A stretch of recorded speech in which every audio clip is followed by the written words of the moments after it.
I'm Ned Jerry. From Papyrus, this is NASCAR Racing.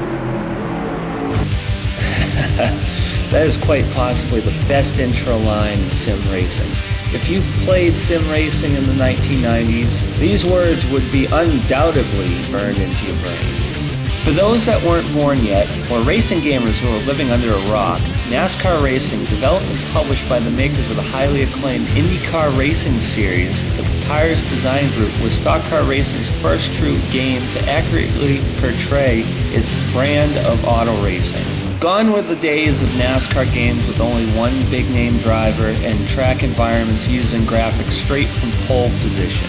NASCAR Racing brought the gamer into a true 3D racing environment to compete against a field of real race car drivers such as Rick Mast, Rusty Wallace, Sterling Marlin, Terry Labonte, and Mark Martin, just to name a few, from the 1994 season. They did, however, have a few omissions, such as the 1994 champion Dale Earnhardt, Darrell Waltrip, and Bill Elliott, and a few other stars from that season. But they did include a paint kit, another first for the game, to help fix that issue.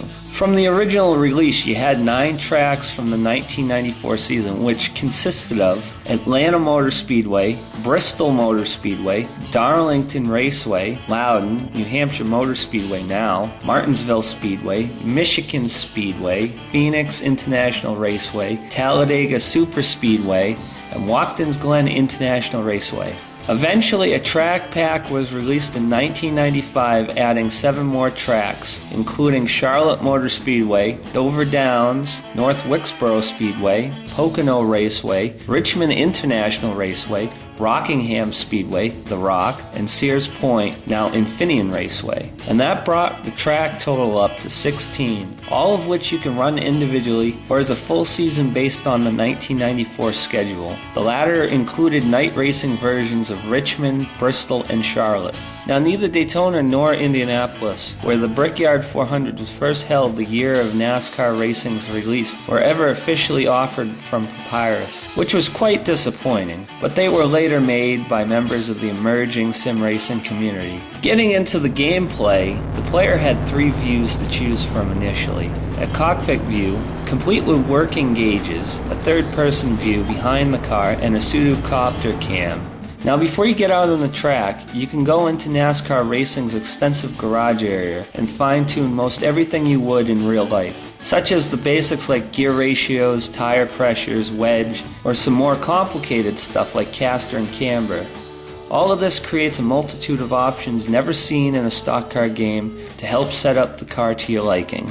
When you finally get out on the track, you'll have the option to go through a full race weekend, including practice, qualifying, happy hour, called warm-up in the game, or if you feel you're ready, you can go straight into the race. If you have pace laps enabled, you'll start at the start-finish line and make 1 parade lap before taking the green. But if you don't, you'll end up making a Formula 1 style start the second the game loads up.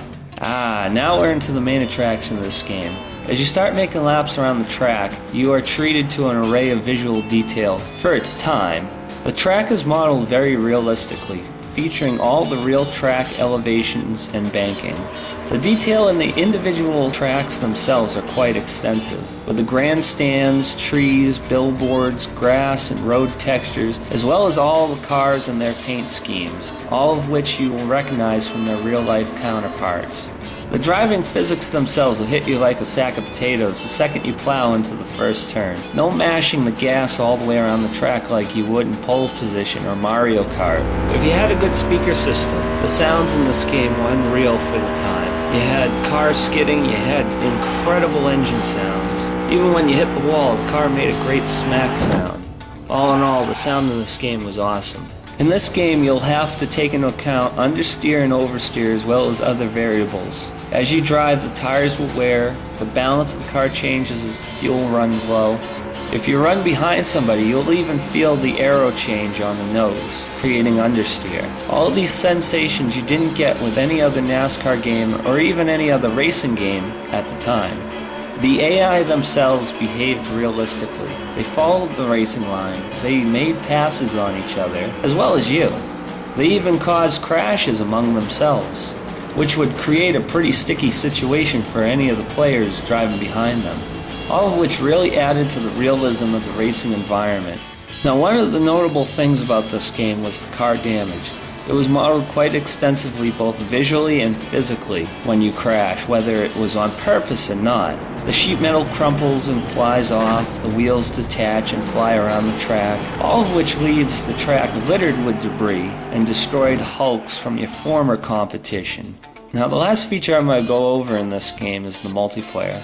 Now, back in 1994, I was only 9 at the time, so I didn't have much information about this feature. So, excuse me if I don't know too much about it. Anyways, back in the day, if you were lucky enough to have an internet connection, up to 4 to 6 of your buddies could go head-to-head via an online service provided by Papyrus called Hawaii. But be prepared, as playing through your phone line, especially over long distance, would rack up quite a phone bill. There have been people who I have read that racked up quite a bill, up to the 5-figure range, when totaling the cost of all of their racing history on the service. So in conclusion, if you were around to experience this game in its heyday, you would know why it was such an innovative piece of software. Much like Doom was for the first-person shooters, NASCAR Racing was to auto racing games, especially NASCAR racing games. It changed the landscape for racing games for years to come.